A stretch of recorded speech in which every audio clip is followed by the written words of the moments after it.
Пока настоящие журналисты собирают фразы Петра Алексеевича Порошенко в копилку мудрости. Мы, журналисты не настоящие, проанализируем его ежегодное обращение к Верховной Раде по-своему. Начнем. За 2010-2014 роки Україна не позичала більше, ніж за всі роки незалежності до 2010 року. То есть, как утверждает Порошенко, с 2010 по 2014, ну понятно, в кровавое правление Януковича Украина наодалживала больше, чем за все годы независимости до этого. А кто же одалживал? Кто же выпрашивал эти деньги? Ну кто? С сентября 2013 года Порошенко ждет после ассоциации кредиты и финансовую помощь.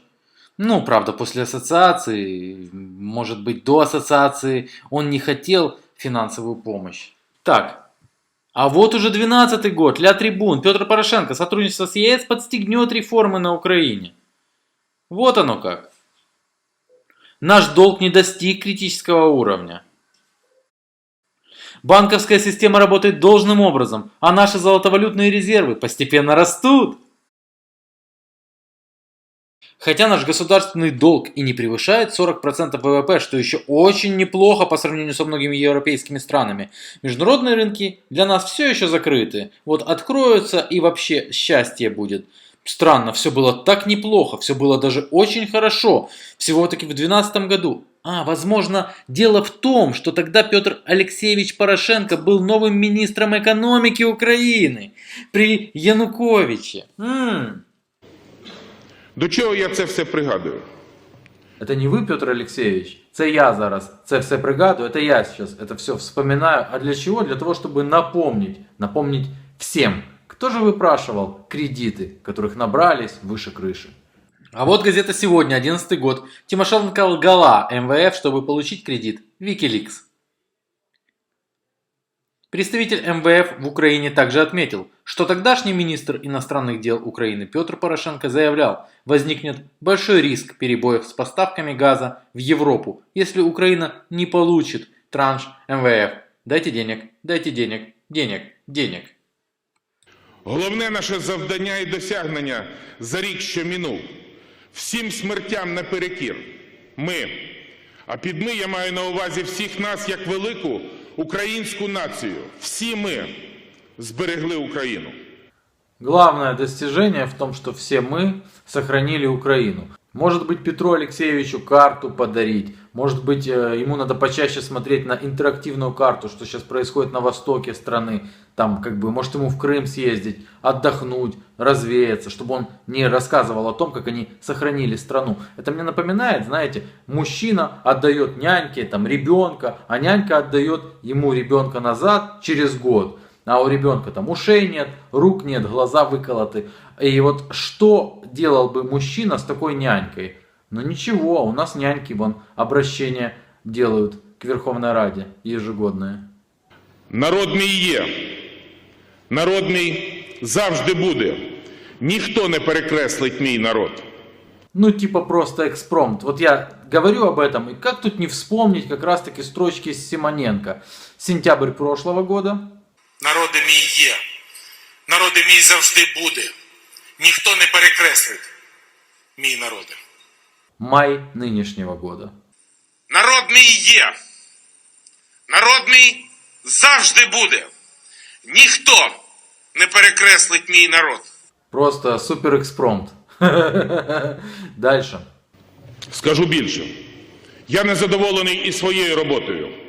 Ну дежавю прям. Они вообще как стэнфордские жены. Собираются все вместе и как роботы. Одно и то же рассказывают. А ну-ка, давай, Арсений. Чи задоволений я своєю роботою? Звичайно, що не задоволений.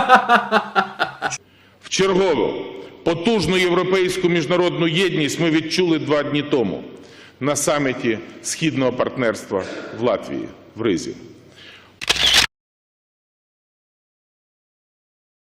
Ну, может, кто-то забыл, когда закончился саммит в Риге.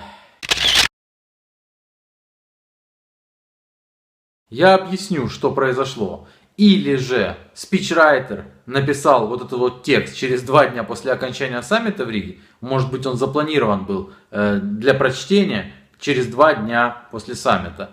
Или же просто помарка. Ну, может, выпил кто-то, да и поморался, скажем так. Поморался. Петр Алексеевич попал в просак. Перспектива безвізового режиму вперше набула фіксованого місця в календарі. Перспектива безвизового въезда впервые стала четко очерчена в календаре. Какой датой Петр Алексеевич что-то недопонял. У них есть право мечтать. Мечтать о Европе. Але ми не просто перезимували з теплом і світлом, але ще й зіскочили вперше за наші 23 роки незалежності. Зіскочили з російської газової голки. Соскочили с российской газовой иглы. Да, вот это за февраль. А вот это за сегодня.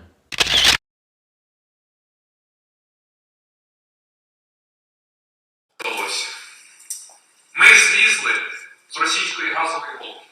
Ну а дальше все пышнее и пышнее фразы. Но когда у тебя пышные фразы, тоже можно в просак попасть. І видатний громадський діяч Андрій Шептицький, 150-річчя якого від дня народження ми будемо відзначати наприкінці наступного місяця, в своїй книзі-настанові сказав, як будувати рідну хату.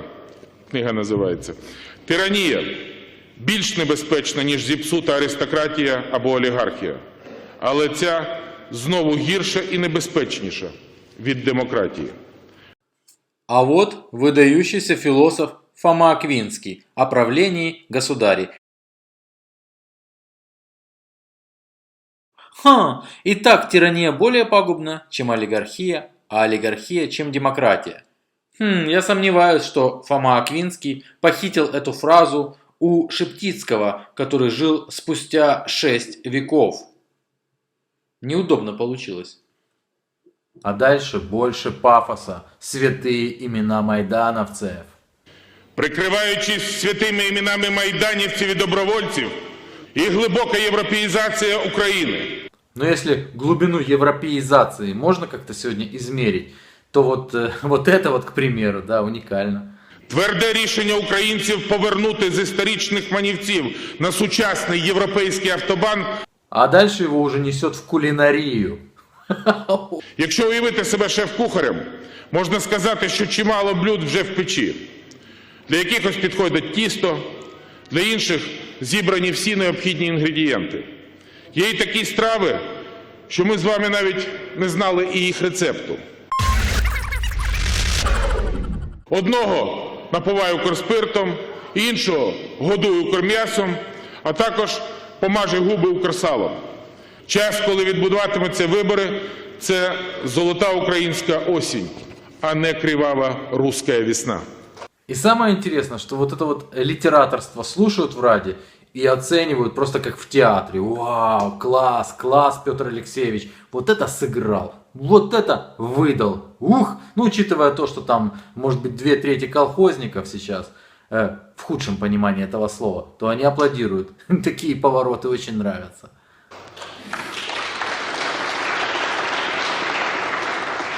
Ця загроза, як той гострий дамоклов меч, який звисає над головою на кінській волосині. Петр Алексеевич продолжает. Ну, спичрайтер его отжег, а вот он читает то, что ему написали. Ну, написали реально поэму. Бацили спровокують епідемію сепаратизму. Він планував, що за рік Україна зникне з політичної карти Європи, маючи на увазі європейська Україна. А ми, українці, згинемо, як ті літописні обри. Ну вот тут уже я не выдержал. Летописные обры это просто супер. Мне интересно, многие ли из сидящих в зале Верховной Рады знают, кто такие были обры? Может быть, бобры? Популяция бобров, упоминания о которых мы можем встречать во многих летописях, существенно сократилась. К этому привело пересыхание водоемов, являвшихся для бобров естественной средой обитания. Понятно, что когда мы углубимся в изучение вопроса, мы выясним, что обры это племя, которое, кстати, мочило славян, которое потом исчезло и все такое прочее. Но вот когда ты напихал себе в речь, ну не ты вернее, а те, кто тебе ее пишут, вот такого вот ахинеи, то иногда случаются ошибки достаточно такие забавные. Наразі українські гуманітарні вантажі та пенсії, які отримують ті, хто зареєструвався на вільній від українців, а в серце це 1000 рубців. І іноді мені здається, неначе кожна душа на шляху в небесний вирій пролетіла через мій кабінет, і з кожною я поговорив. Занавес. Что можно сказать? Петр Алексеевич сам скажет. Браво.